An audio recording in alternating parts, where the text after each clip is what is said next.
네, 안녕하십니까. 농산물 품질관리사에서 농산물 품질관리 관계법령을 강의하는 이영표입니다.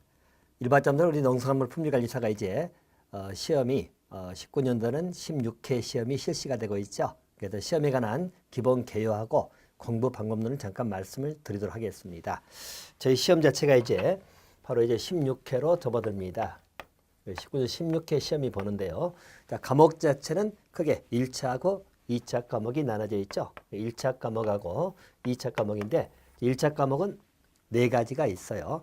농산물 품질관리 관계 법령입니다. 관계 법령 문제가 있고요. 자, 두 번째는 또 여러분들 원예 작물학이 있죠. 원예 작물학이 나옵니다. 또 세 번째는 여러분들 앞에 수확 후 품질 관리론이 나오죠. 수확 후 품질 관리론이 나옵니다. 자, 그리고 네 번째 과목이 일반적으로 농산물 유통론이 나옵니다. 유통론. 여러분들 1차 과목이고요. 2차 과목은 두 가지가 있죠. 자, 농산물 일반적으로 품질관리 실무가 나오죠. 그 농산물 품질관리 실무입니다. 자, 또 하나 과목이 등급 판정 실무입니다. 자, 그래서 총에서 여러분들 과목으로 따지면 6개 과목을 공부하는 것이다 라고 보시면 되겠고요. 1차 과목은 여러분들 객관식 내용입니다. 자, 객관식 문제고요.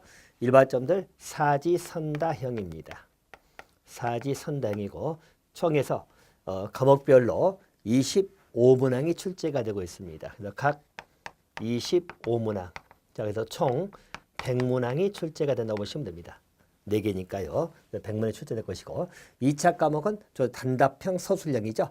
2차 과목이 좀 만만치는 않죠. 일반적으로 단답형은 그래도 가로넣기라든가 간단히 쓰는 거지만 서술형은 약간 암기가 좀 많이 돼야 되겠죠. 그래서 단답형이나 서술형으로 출제되는 게 2차 과목입니다. 그래서 우리 시험은 1차 과목 있고 2차 과목이 있죠. 1차 과목은 어차피 어제는 면가락 40점 이상 돼야 될 것이고 평점 60점이 넘어야 되겠죠. 그리고 2차 과목은 어차피 단답 서술형 체크를 합니다. 품질관리 실무하고 등급 판정 실무가 있습니다. 자, 제가 지금 강의는 관계법령을 강의할 겁니다. 자, 관계법령에 관한 것은 세 가지 법을 공부를 하는 것이다 라고 보시면 됩니다. 자, 첫 번째가 가장 대표적인 법이죠. 농산물 품질관리법에 관련된 내용입니다. 자, 줄여서 쓰면 농품법이라고 쓰겠습니다. 농산물 품질관리법이 있고요. 또 한 가지는 농산물의 유통 및 가격 안정에 관한 법률입니다. 유통이나 가격 안정에 관한 법률 이렇게 보시면 되겠고, 또 한 가지는 농산물의 원산지 표시에 관한 법률이 나옵니다. 원산지 표시법이다. 자, 그래서 세 개 법을 공부하는 것이 우리 관계법령이고 1차 과목에 들어가 있어요.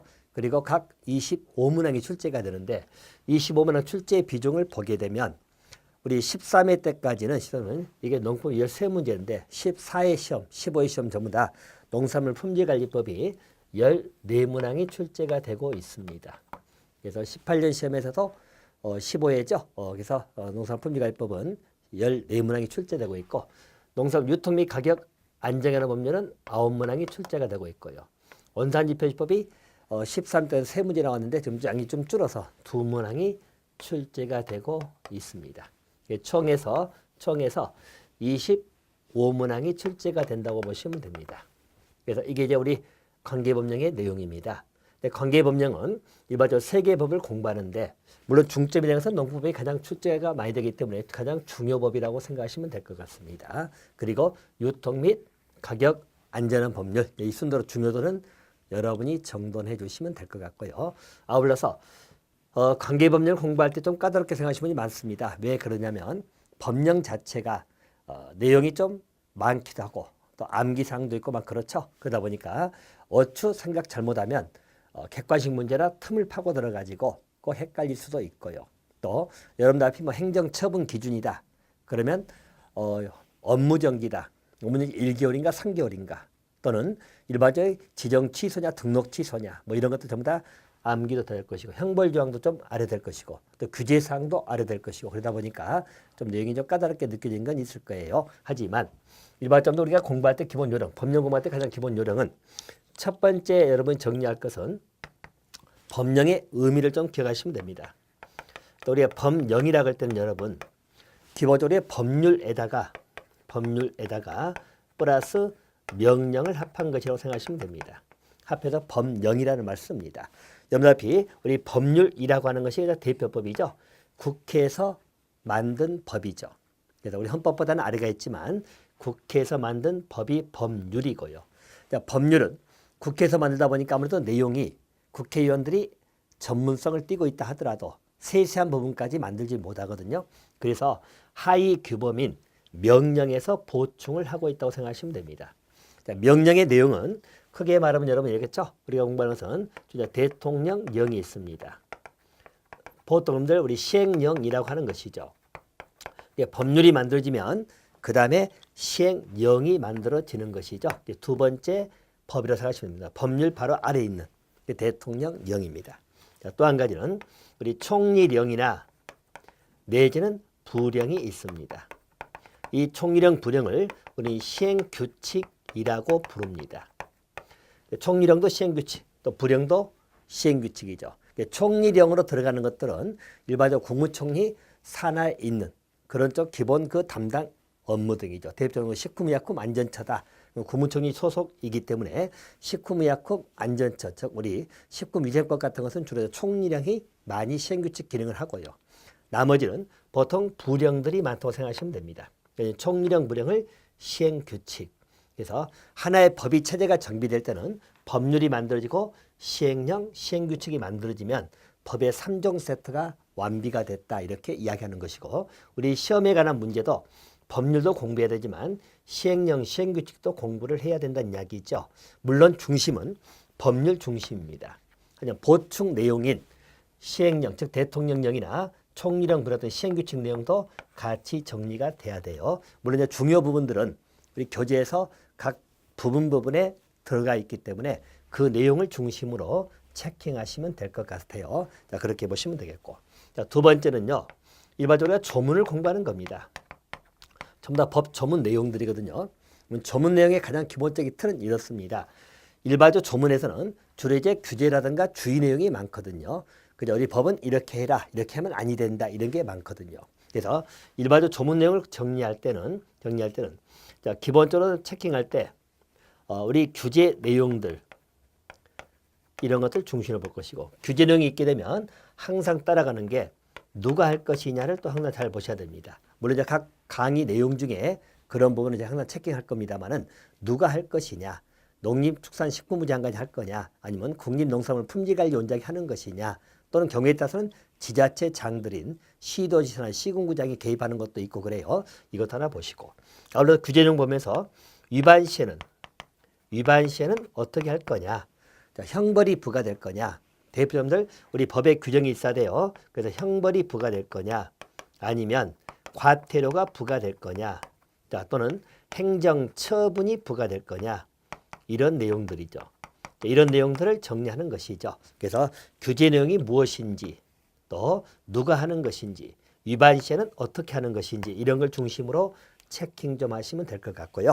또 세 번째는 항상 여러분이 어려워하는 용어적인 문제입니다. 다시 말하면 개념을 정리를 해가는 것. 이것도 대단히 중요하죠. 이럴 속에 안전성 조사다. 뭘 조사하겠다는 이야기냐. 뭐 이런 것들. 이력 추적 관리의 의미는 뭐냐.